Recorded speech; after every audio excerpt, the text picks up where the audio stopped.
Good morning. It is Thursday, October 16th. This is the Automotive State of the Union. I'm Paul J. Daly. It's Kyle Mountsier. Today we're talking about Scott Painter is back with TrueCar. Old used cars are in and the freelance economy. Curious on that one. It's been the freelance economy for a while. They just called it something different. Well, yeah.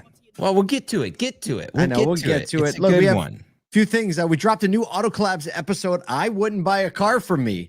This GM helped Ford redesign their showroom with JB Burnett on the Ford Signature Store, the first Ford Signature Store in the U.S.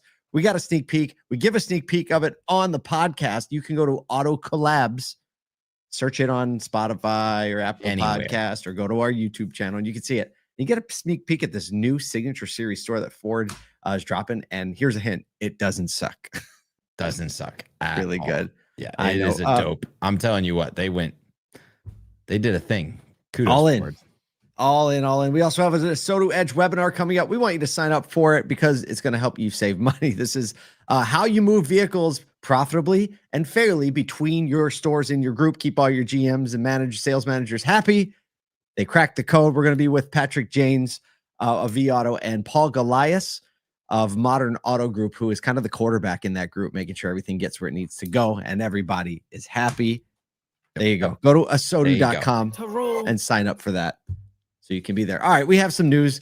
We want to get in and out today. Make sure you get the news and we get going. But here, TrueCar's founder, you remember him, former CEO Scott Painter. He is back nearly a decade after his controversial exit. He is leading a $227 million investor group to take the publicly traded company private.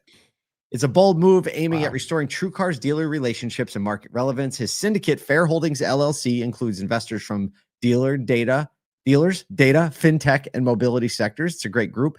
He'll return as CEO once the all-cash transaction closes in late 2025, pending shareholder and regulatory approval. I bet they go through pretty okay. The deal follows a year-long strategic review by TrueCar's board, looking for a sustainable path forward after layoffs and a bunch of leadership turnover. Their stock surged 62% on the announcement, closing at $2.40. Painter emphasized collaboration. He said partnerships and brand alignment are central to creating value for both dealers and customers. It's such a wild thing. It's like, hey, we're going to buy you guys all out. Everybody's like, yeah, I'll take some of that money, so the stock surges 62%. That's what a wild mechanism. It's almost like, just kidding. We're going to keep it. I remember when all that Twitter stuff was going on and like the price was going up and down. And then like at some point it locks in, it's probably already there. Yeah, exactly. And look, I'm really curious to see what happens. We know a lot of people at TrueCar, and we know they've been working really hard to try to develop new products, bring value to dealers, and they've been hanging on and trying to introduce new things. So Scott Painter obviously has some sort of vision for the company. He obviously thinks it's a value price, right, where it is right now, and he sees a lot of upside. He's no idiot, right? Like he's like, I can grow this company. We can grow it privately. No idiot. He proved he can do a lot with that brand and that company once. Obviously a bit of a controversial exit where he went afterwards. But I think that, dealers over the last 2-3 years, especially as we've seen pricing stability happen in the market where people know like, oh, that's the price that I'm going to get. That's the price I'm going to pay. Brands like TrueCar are winning, and there's a lot of, we just know so many people in there in the executive and upper level management side of the business. Like we know they're pushing the boundaries. They're attempting to bring like some of the best products that auto's trying to see right now from a marketplace perspective. And so I think this is a great move, and we'll see what it does over 2026. But as long as they listen to dealers, I think they're going to be up. Yeah, I think also the ability TrueCar is going to have to make changes and maneuver without public scrutiny. That's right. Right now, they're going to have a little bit more runway to actually make broader changes without shareholder meetings and the public banging down their doors to like push revenue. So I'm excited to see what happens. Speaking of revenue, segue time. All right, CarGurus Q3 2025 quarterly review shows that when it comes to cars, old is in. Despite economic pressure, auto sales are holding steady, but buyers are opting for older, cheaper vehicles to keep monthly payments more manageable. Used vehicles under $30,000 drove 72% of used retail growth over the past year. Neither half of the listings in that range were over 7 years old and averaging $13,600. Director Kevin Roberts says shoppers are split between value seekers buying older cars and wealthier consumers driving luxury growth. Wow, real split in the top and the bottom of the market. Dealers may need to lean on inventory and fix stops to meet demand and keep aging cars running. California, Florida, Texas, and Virginia lead the nation in used cars under $20,000. Each of those taking up 30% or more of the listings. Roberts noted, quote, buyers are increasingly accepting six-figure mile cars to keep payments within reach.